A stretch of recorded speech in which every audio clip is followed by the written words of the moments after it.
My name is Maria Park, and welcome to Approach the North. Nope. Try it again. You're not Maria Park? Wait a minute. No, it's You not. parked that one wrong. I said approach the Eloy. Welcome to Approach the Eloy. Hey, I mean, that's kind of what's happening. So I think it's a spin. It's a new show. That's a great blooper right there.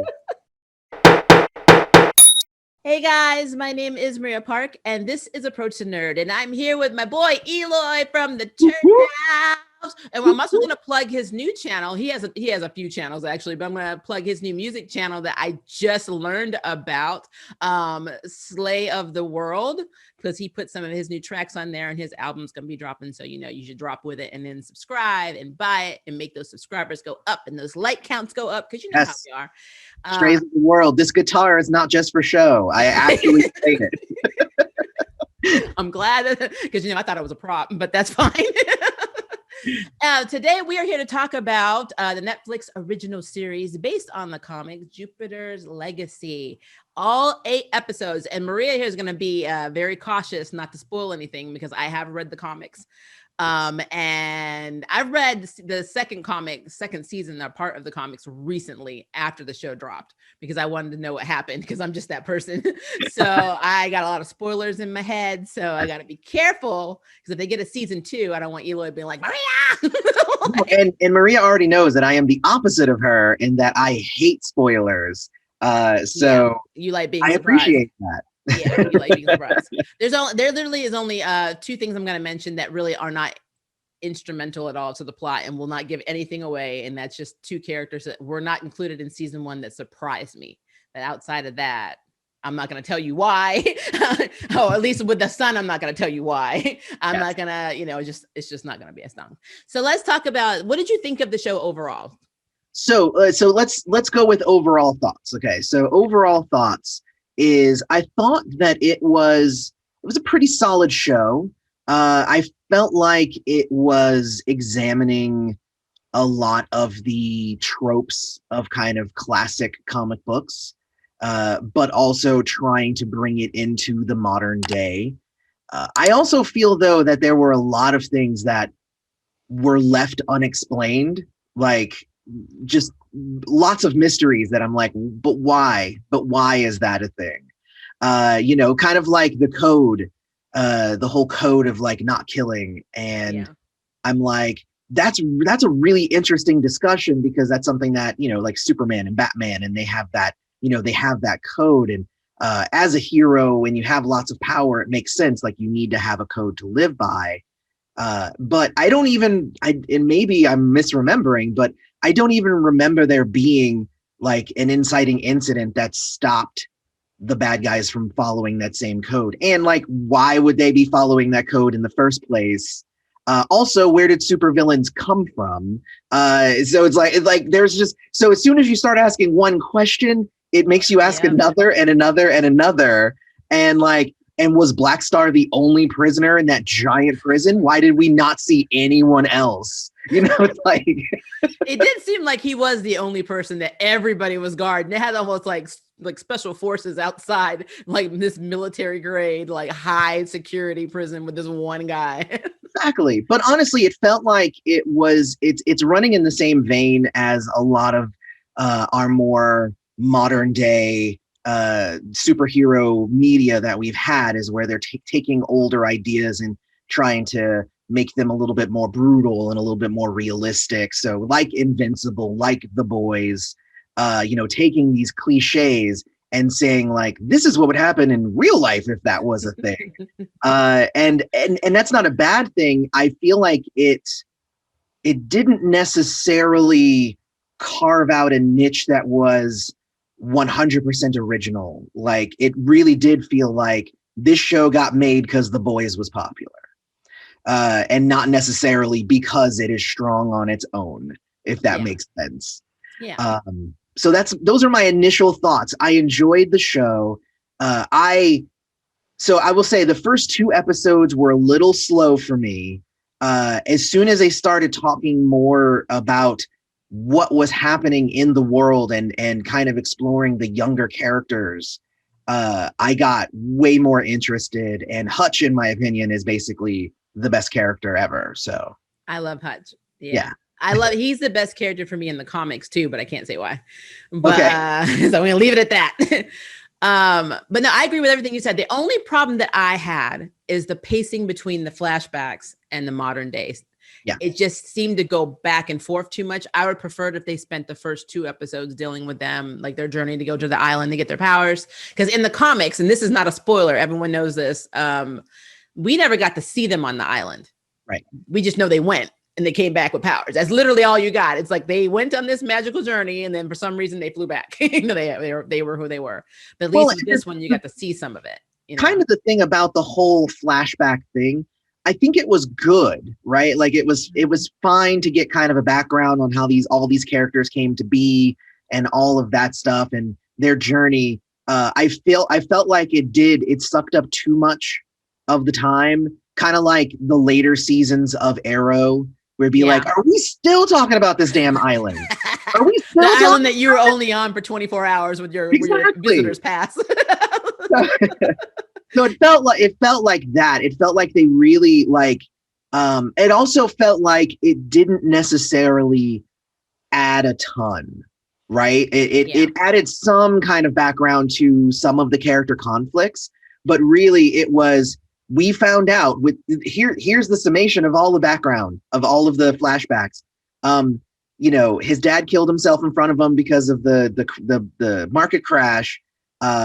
They fight. He thinks he's insane. They go to an island and they see a spaceship and it gives them powers. And then there you go. And I literally just kind of summed it up, and sibling rivalry and, people in racism. So, it's like all this stuff. But literally that was they took so much time of the show to just explain the thing that I just explained. And it didn't necessarily have a huge payoff in the end. It was just cool, now we know where they got their powers from, but that doesn't necessarily have any real bearing on anything today, so. Yeah. Well, and they did change some of their bios too.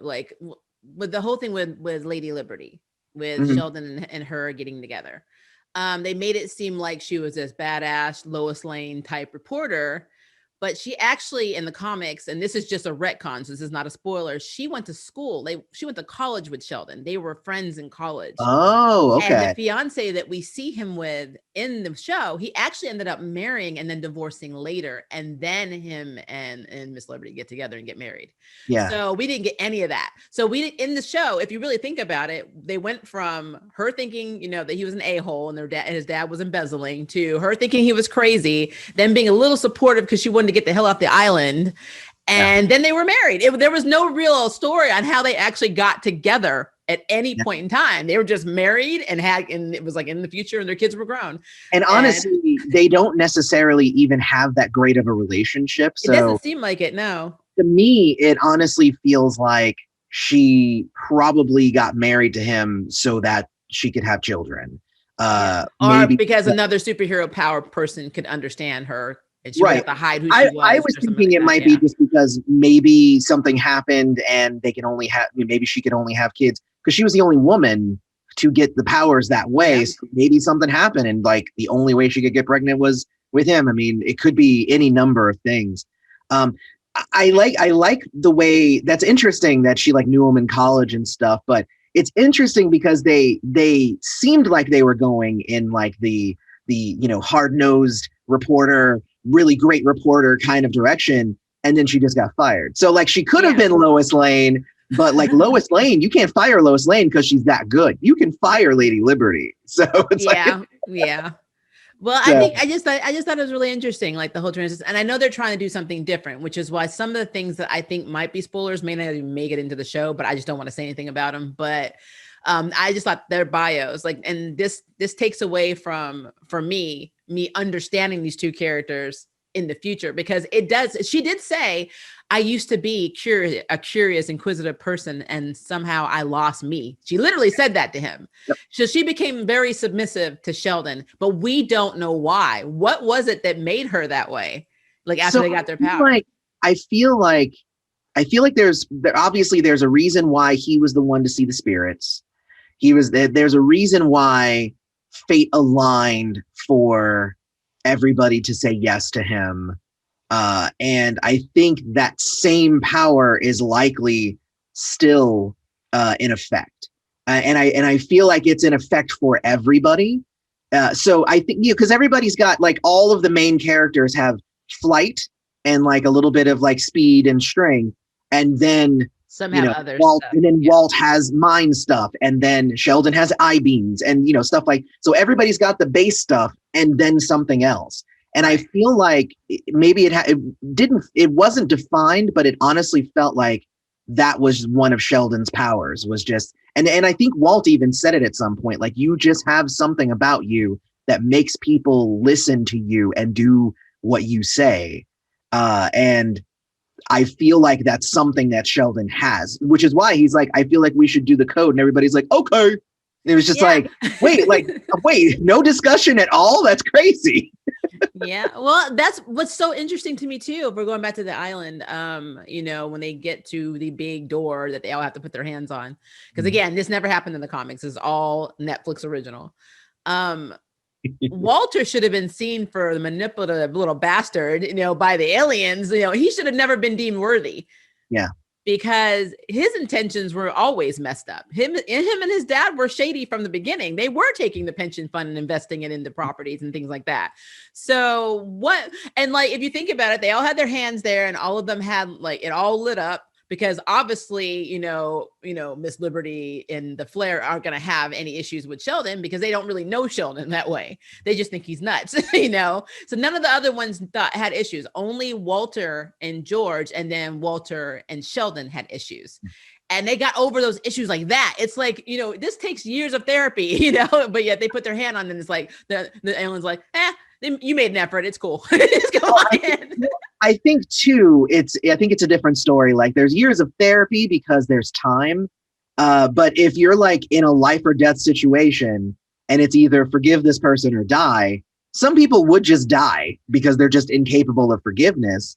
And some people would just do that. But also remember that the worthiness was not necessarily, it wasn't necessarily about them as people. It was about how they could work together. Right. So, which is why I was saying with Walter, it wouldn't have made sense, because you can tell even now from his actions, he never let any of that stuff go, like, at all. No, I think he let it go, and then it came back.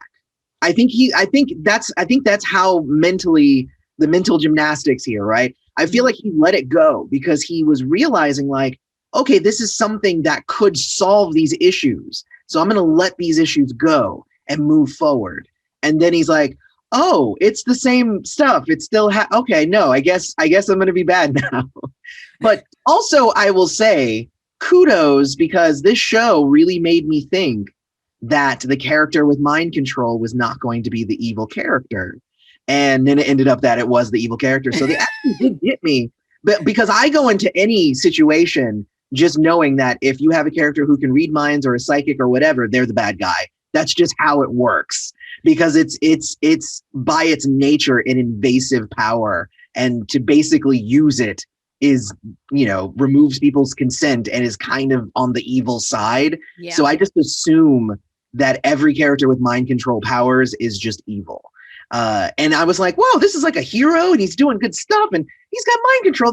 Oh no, he really was the bad guy. Oh, okay. I mean, to the point where every scenario that they were having was created by him. Yeah. I was like he was never in any danger at all. This was all him doing it to make them come in and see it that way, and to make them have more suspicion of George. George wasn't even there. George was nowhere near the situation. He's not involved in any way. All of this, every last bit of this, is Walter. And that is the crazy thing, because honestly, the show had me convinced. It really did. Yeah, but I don't know. I feel like they all had something that made them get the abilities that they had. But with Walter, I don't know. That still bothers me. The whole thing on the cave, like, just that quick. It's like, oh yeah, we're cool now. It's like, it's just, I mean, I know how animosity works and I understand what you're saying, but when you have that much baggage with someone, it's hard to just immediately turn that off just to get through a door, life or death or not. I can forgive you for 1 second, till my hand lights up. But I mean, these plans that Walter has had have been formulated in his mind for years. And what's so interesting is we don't get the comic backstory, so you don't get to see all the stuff that goes on with Walter. The only thing I'm going to say that has not made it into season 1 and looks like it's not going to be in season 2 is he had a wife named Sunny. So Walter marries this woman named Sunny, but Sunny was actually George's fiance, and the love of George's life. They were setting their wedding date. Yeah. And then all of a sudden she breaks up with George for Walter, who she's never been on a date with, and is professing undying love. And so when George goes to Sheldon and the rest of the union, they're like, look at this. This is not even possible. He did something. He mind warped her. And everyone in the union called him paranoid and said, no, that's not true. And so it ended up him leaving the union because of this. Oh, so that's why he left. Okay. That's why he initially left. And then, Walter started setting him up. And so all of them, the scene where we see Hutch, his son, say, I watched as they came to get my dad and they came to beat him in front of his son. That actually happens. And so, yeah, it's messed up. But that's crazy because they don't allude to any of that in the show. They say like, oh, he turned on us. And then like, that's the story. Like, and Hutch says, are you sure and Hutch did say, are you sure that's how it went? Yeah. Yeah, exactly. So yeah, it's a big deal. It is a big deal. And like I said, I love Hutch. He is a very cool character. Like when you see the characters themselves or you break them down individually, a lot of them are pretty good. Some of them you can see like for instance, Grace, Lady Liberty, you can see that she's adapting more to the modern times.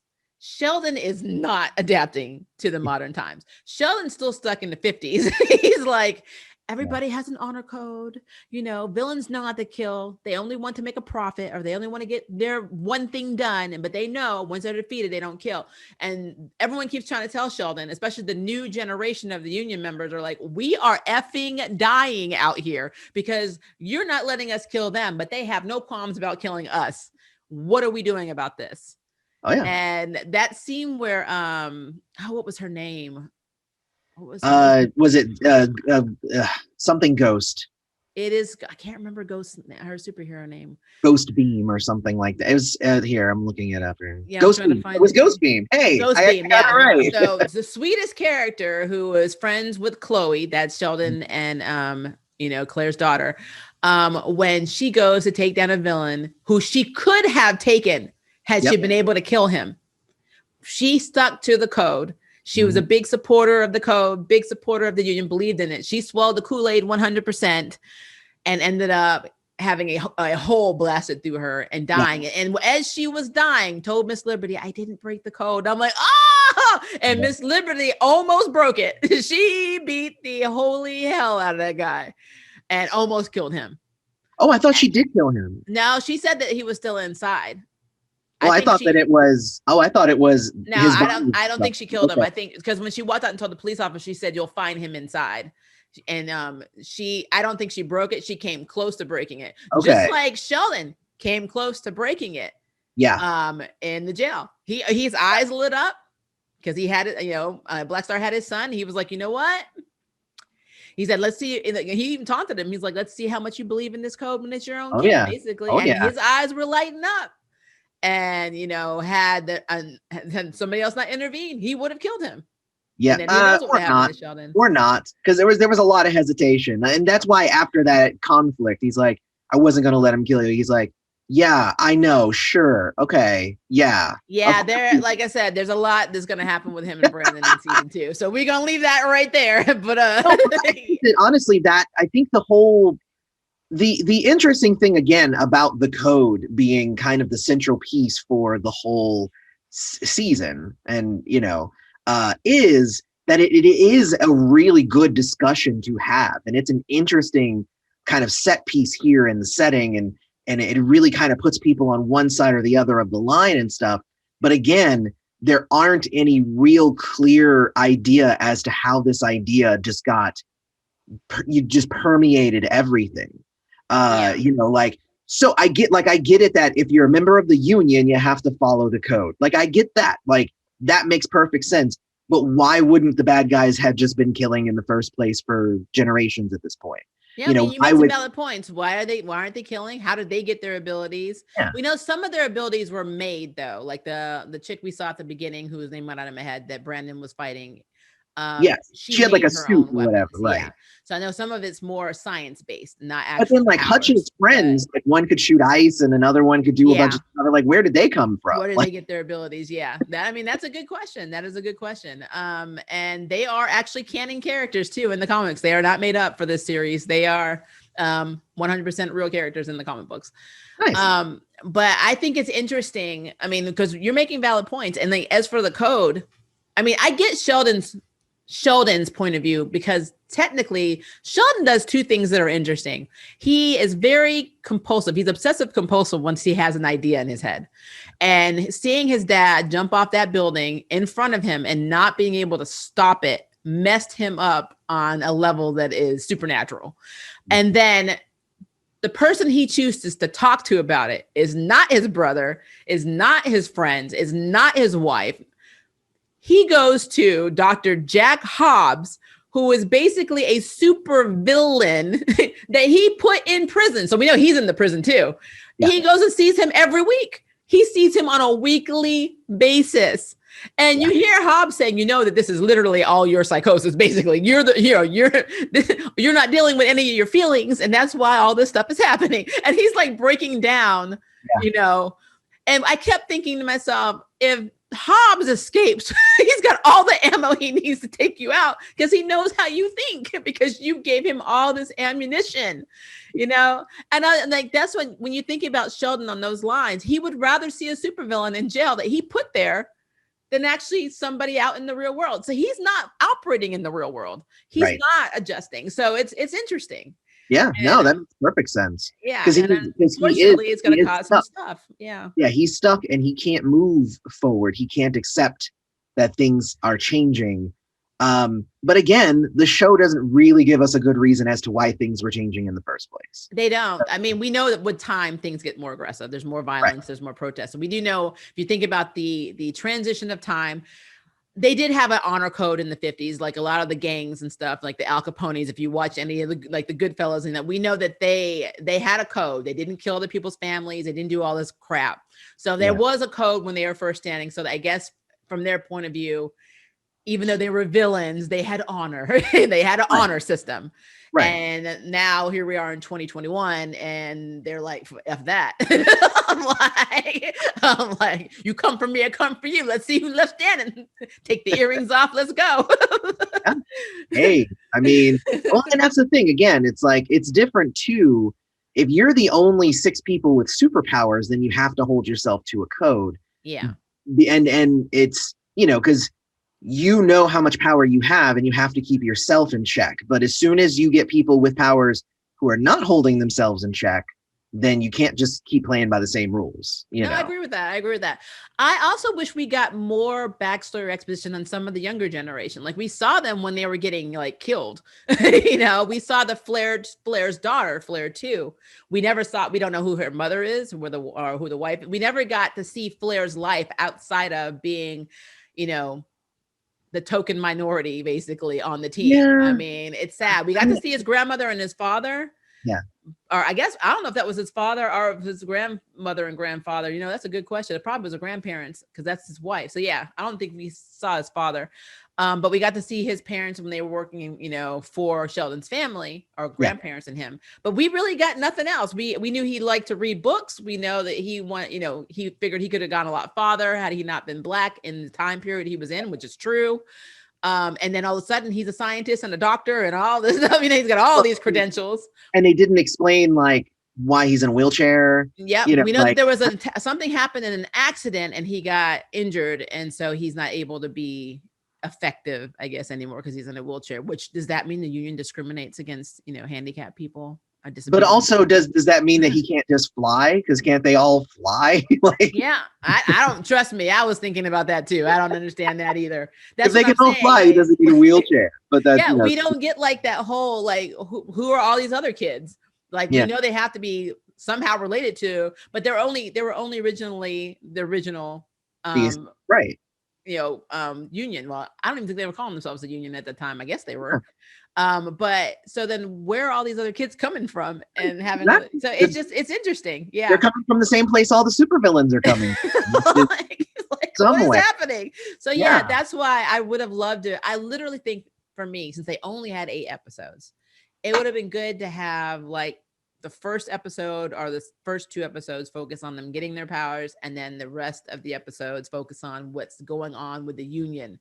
Yeah. And I think that would have been, because like I knew Walter was shady from the beginning, and that's not even having read the second part of the comic. He just was doing, he was always there. Like he was on the roof with Brandon. Yeah. When you realize he has the ability to manipulate people mentally, he's like, oh, so did you have problems with your dad? He's like a little, he's always that little buzzing in your ear. He's like Lex Luthor. He's always effing there causing crap, you Yeah. know? The actor did such a good job though that he convinced me, and I was like, he got me. So Yeah, he did do a good job. I knew when he went to go see Raiko, though, something was up, because she's like, you could have just called. And then he wanted to know what she knew. And he knew that she knew because she has the powers oh, from him. oh And yeah, he saw that, oh, I know that you set up George and that you did all this stuff and put the pocket watch in the Black Star, blah, blah, blah. And plus, you also got to look at the clue. When Walter went to go see the real Black Star in prison, he made him forget how to breathe. yep, But yet when they were fighting him, the clone or whatever of him, he was getting the crap beat out of him. But yeah. he's the one that put him out there. I mean, he knew exactly. I mean, he could have just made him forget how to breathe. That doesn't make any sense. Like, why could you just weird? Because, and I think that's might be part of the reason why it was convincing to watch on the screen, right? Yeah. Is because the reason that you can tell when people are lying or whether they're telling the truth is what happens when no one is around. Yep. And so many times when no one else was around, Walt would be doing things that would make it seem like he was not the one behind it. Yeah. And it doesn't make any sense because there's zero reason for him to be doing that. And so it makes you wonder if Brandon was really having all of these thoughts, or if Walter was making Brandon have all of these thoughts. Like Orchid was the name of the lady that was robbing the bank. So when Brandon fought Orchid, and then, he was seeing bad press about it and blah, blah, blah, and Walter just takes that insecurity. It's like, you're never going to be as good as your dad, and just plays it up. I mean, I could see Walter doing that. And then it makes you wonder if he also had a hit at Chloe. Yeah. Did he get Chloe addicted to drugs? Did he make her want to be separated? I mean, because his whole idea was to separate Sheldon, separate everybody from Sheldon. Yeah. And now he's having problems in his marriage. Yeah. So yeah, I mean, if he in the could all comics, be him. he took a whole other person's woman, so why not? It could all be Walt, but again, it's like when he was in the clone's mind, and he's like, "We're at the beach and we're doing a bunch of stuff, and they're gonna kick your butt," and then it pushes him out, and like it takes control, and I'm like, "But you're the only one in his mind, so like, yeah, why is this a conversation that we're having?" So the show portrayed every ounce of it like he was not the bad guy. Yeah. Almost to the point where making him the bad guy is almost like a betrayal to the viewer. Yeah. Because it literally has told you everything that he is not the bad guy. And they're like, but then here's the twist. And it's just like, but it's not He's a twist. The bad guy.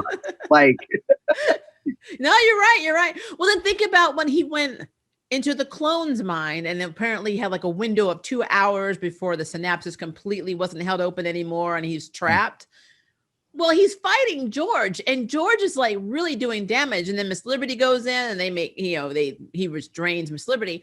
But if Walter is the only one that has the ability to use any type of psionic or mind powers, how in the hell is George in there doing all that? Well, I would say that was never his ability. George is, I think, basically like the Batman of the group, and he can make. So basically, he's got the power that if he can make a thing, he can make it happen. So I would say technically he could do it if he was actually there. But it makes sense that Walt was making that whole thing because he was trying to fool Raiko, who was also in there with him. So that part makes sense. That whole show was to fool Raiko And then Lady Liberty went in, and then it was like, then he amped it up after that point and made it even more spectacular to convince her of what was happening. But for me, again, it was the scene at the beginning when he was in the clone's mind in the very first episode while they were fighting it. There was no one else there, and there was zero reason for that to be a thing where he needed to lie in that case. The ending fight made sense that he needed to lie because there were other people in the mind with him. See, that's what was confusing for me, because he has enhanced vision and decelerated aging. And the only ability that George had that was a little weird was self-sustenance. Like, he doesn't have to eat, but he has all the other powers like flight, speed, agility, but he doesn't have anything that should have been able to stop, to be able to do anything in the mind, like without Walter's assistance. And in my mind, again, I have not read the comics, so I don't know the list of powers, but the way that they portrayed him on the show is that he is a Batman-y kind of character. He's the only one that got the teleportation rod. No, he made it. He made the teleportation rod, and they explained that, and it's the same as in the comics. He actually made it for Hutch when he was younger. What you were looking at was the rod that the doctor, what the heck was his name? The other one. Oh, I can't think of his name now. Hold on. What was his name? Brandon. Hold on, because after they got their powers, it was like in the last episode, and they were like, "We can all do these things. How come you're the only one who got that thing?" So it really made it seem like there was actually another device too. There's another device that was that he made the device that was inspired by, and I'm trying to find.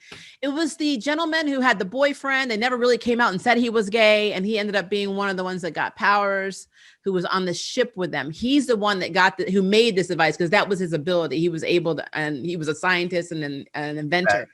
And then, but they don't show you, but they talk about, Hutch even says it, the last night I saw my dad, he made this for me. Okay. And he made it based on the design of that. And it's also in the comics that way. So there's this, why can't I think of his name? Okay. Oh my gosh, why can't I think of his name? I'm trying to look it up. You're fine. Well, and I think, go ahead. Oh my God, it's driving me crazy. It is driving me nuts, because he for some reason we never saw him again. Yeah. Like, we saw him at the beginning and then he was gone. They never explained where he was. That's another question that I had about this whole series, is that he's gone. I mean, where did he go? Oh, what was his name?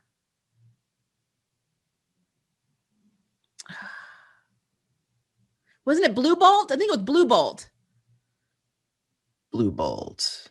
I'm looking at that. Okay, Blue Bolt. Yes, Richard Conrad. So Richard Conrad was the one that originally made this device. And then when George went to go see Hutch, and he said, "Who's your favorite Union member?" Now this is the comics. It takes place, like the conversation when he's explaining to Chloe what happened, that also happens in the comics, but you get more exposition on that moment in the comics. And he says, "I told my dad my favorite Union member was Blue Bolt."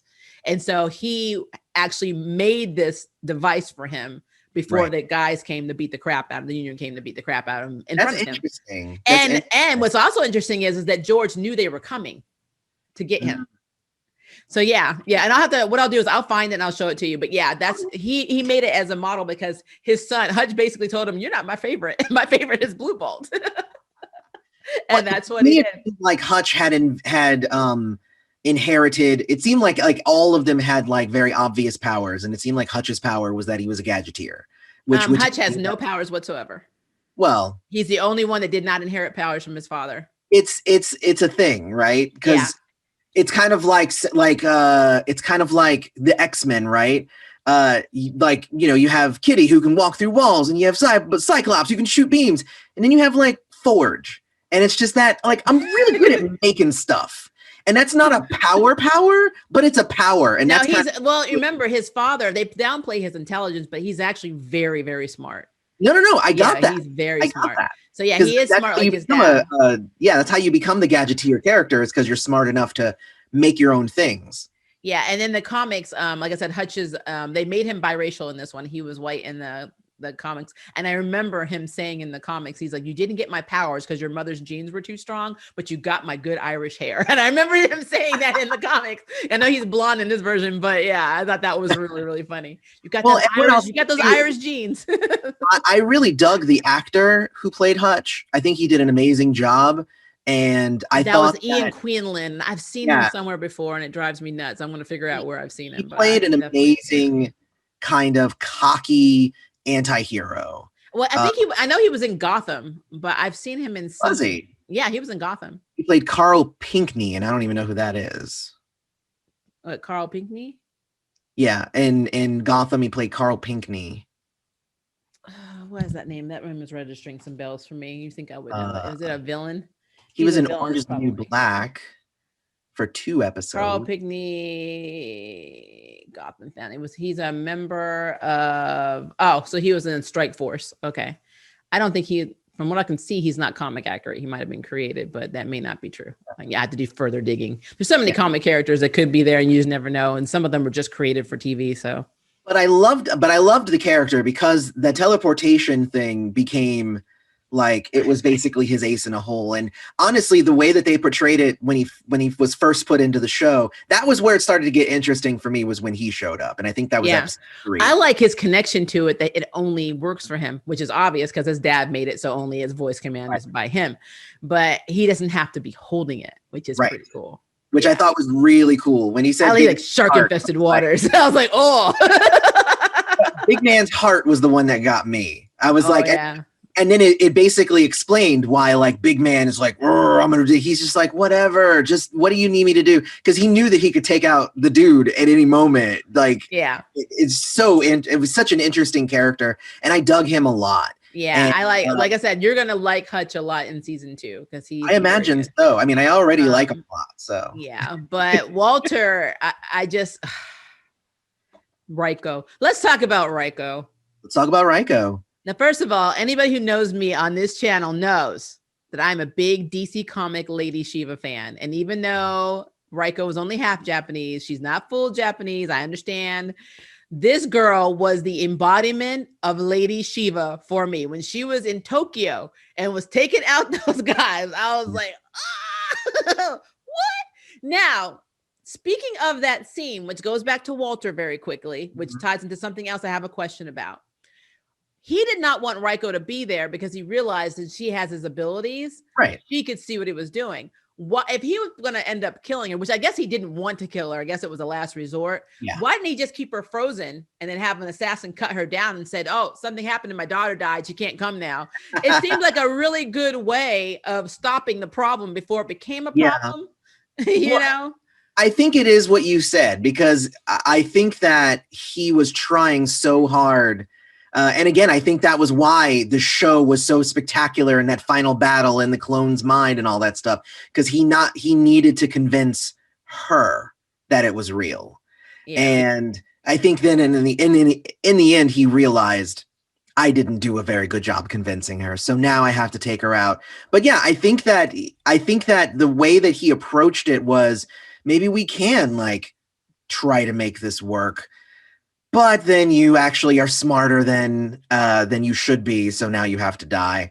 It sucked, but you could tell that even as a bad guy, he did not want to kill her. Yeah, and this is also a retcon for the comics. That did not happen in the comic books. He did not kill her.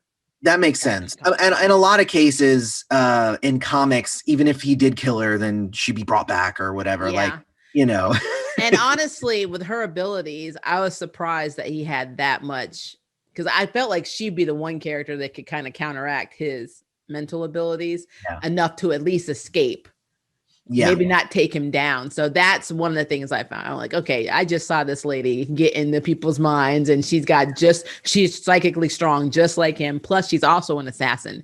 Yeah. I don't understand how he was able to do it. Well, and I think it's basically just like, it's kind of like most things with these characters, right? I think that is probably why another reason why Lady Liberty and Utopian ended up having kids together is because maybe they saw that when the other people were having kids with people who were not also superpowered, they were having half kids or a kid that didn't have anything, or Yeah. they were like, no, we need to have kids that have the same abilities as us. So they Yeah. were like, well, then we'll have kids together and we'll make that a thing.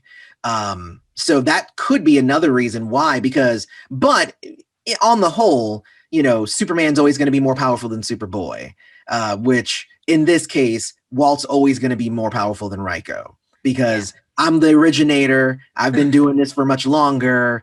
And, everything I taught you, so. Yeah. And I go with that Superman analogy depending on the universe. Like, I've actually seen Jonathan Kent beat the hell out of Clark.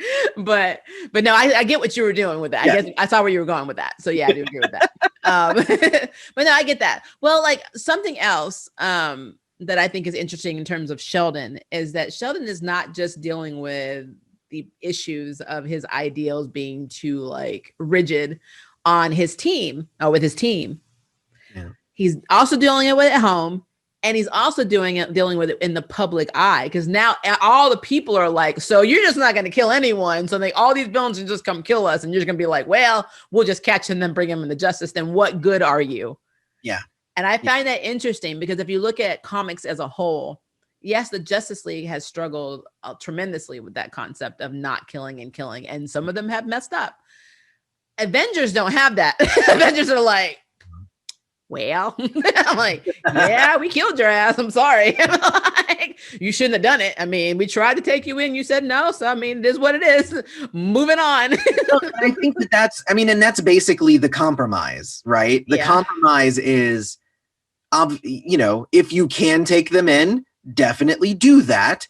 But if it's escalating to a level where it's you or them, or it's, all of these innocents or them, then it's them. Like, sadly, I mean, you have to make that snap judgment. It can't always be so black and white. Yeah. So, and that's where I feel, obviously that's where I feel a lot of the stuff with Batman. I feel like Batman is kind of the quintessential person who has that as an issue in his comic line. Like Superman, not so much, because the things that Superman fights is like, it's never really do I kill this person? It's just like, do I defeat Doomsday? Like, you can rip Doomsday limb from limb and nobody's gonna feel bad about it. But then, if it's him versus Lex Luthor, it's like, there's a reason why Lex Luthor is still alive, even though Superman could snap his finger and he'd be squished, and it's because he has that code.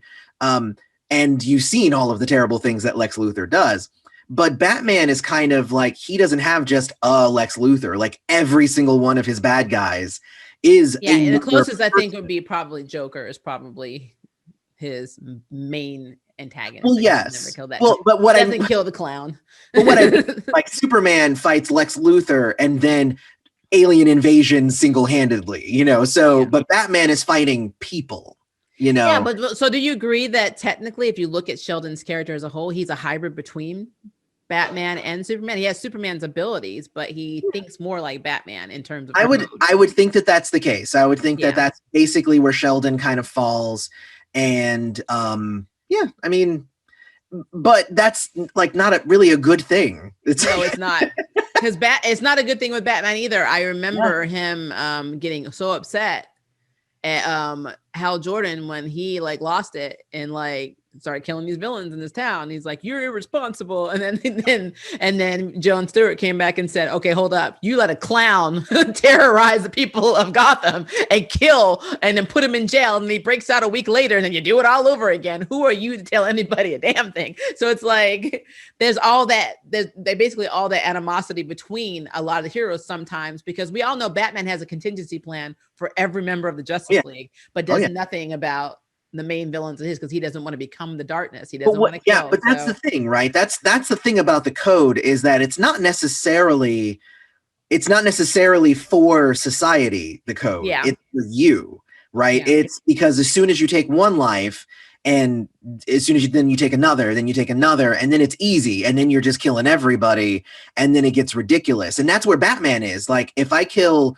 the Joker and then I kill the Penguin and then I kill what's going to stop me from then killing all of the henchmen? And then if I'm able to kill all the henchmen, what's going to stop me from killing all of the informants that would get me to the henchmen? And then if I'm okay killing them, why don't I just kill anybody? Yep. I mean, I get that. I mean, that's the thing with the code. I mean, it is there for a reason, and parts and elements of it are still very practical. I think the problem that the younger generation of the Union are facing is, I understand that we shouldn't kill, but what happens when it's self-defense? Because at this point, they're killing us, you know? And Sean's like, nope, no killing under any circumstances, no matter what. Yes, they're eating your arm off. It's fine. I don't care if they're zombies. Don't take them out. We don't kill. What you just said is that's it. It's, we know we shouldn't kill, but it can't be that we can't kill. Yeah. And I mean, it's a self-defense thing. Is the crux of the entirety of the argument there. Yeah. So.